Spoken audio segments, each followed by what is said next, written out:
Recent events in Brussels have confirmed for us in Europe what we've long suspected, that we're governed by unprincipled, vote-whoring cultural apologists who can't wait to dismantle our heritage in order to show how culturally sensitive they are, and who'd be quite happy to see us all living under Sharia law as long as it keeps them in office.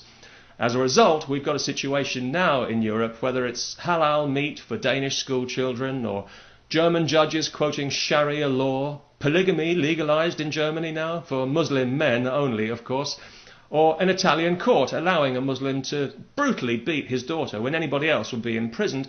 Islamic values are now being imported wholesale into Europe and are being imposed on a population to whom they're about as welcome as a melanoma.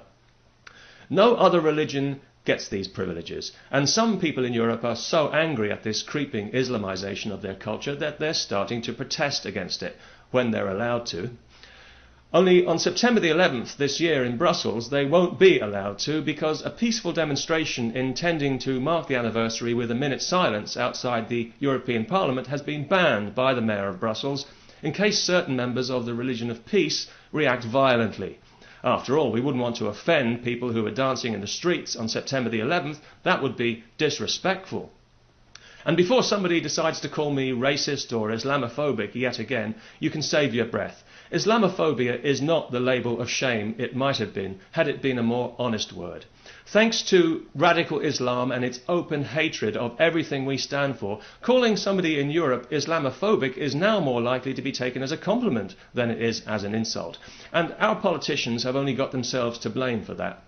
Because what they need to realise is that we in Europe, we reject Sharia totally, not because it's different, but because it's barbaric. We once also employed mutilation and gruesome death in the name of religious justice. We called it the Inquisition. But then we came to our senses. Dare I say it, we became more civilized. And before somebody reminds me that Islam preserved ancient scientific knowledge when Europe was still going through the Dark Ages, well, yes, that's very commendable, but you get the impression that Islam wouldn't do that now, because modern Islam, if you'll pardon the expression, seems to be more about bulldozing ancient statues than preserving ancient texts, apart from its own ancient text, of course, and the results of that are there for all to see in any country where Islam has control, notably in the leading Sunni state, Saudi Arabia, or the leading Shia state, Iran. Both barbaric regimes with brutal Iron Age values. And we don't want that in Europe anymore. I'm sorry to be so racist and Islamophobic and everything, but we've seen how every concession to Islam is the thin end of an even bigger wedge, and we don't want religious police patrolling our streets. Not anywhere, for anyone. We don't want legalized rape, amputation, stoning, beheading, or any of the other niceties of Islamic jurisprudence, where a man's word is worth twice that of a woman.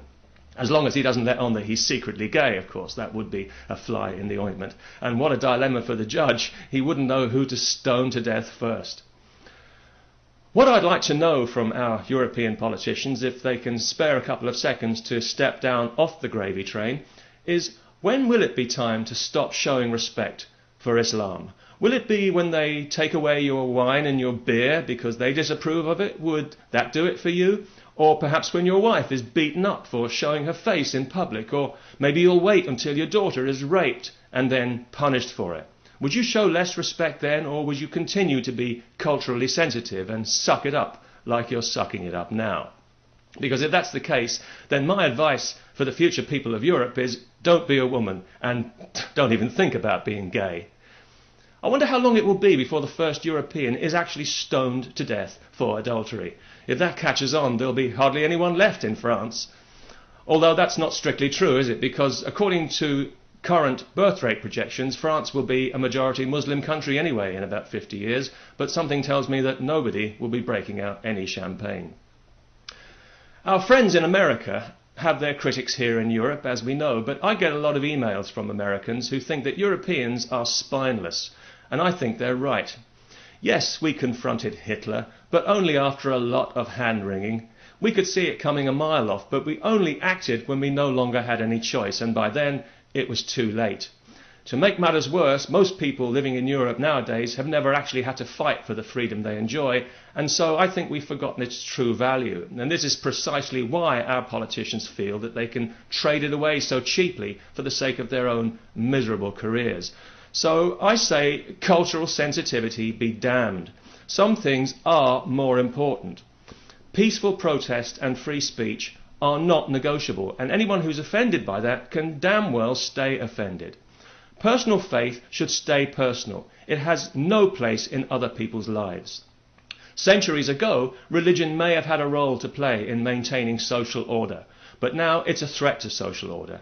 It's a threat to world peace, quite frankly, and I think its role should be seriously reassessed in all civilized countries. We need to devalue faith as a currency, especially here in Europe, if we're to survive. We need to put a stop to all religious appeasement. So let's prove the Americans wrong and show them that we do have a spine. We can set them an example of how to get the cancer of religion out of public life for good, because they could certainly use one. Peace to everyone, especially to the Mayor of Brussels and his Muslim constituents who keep him in office for the time being.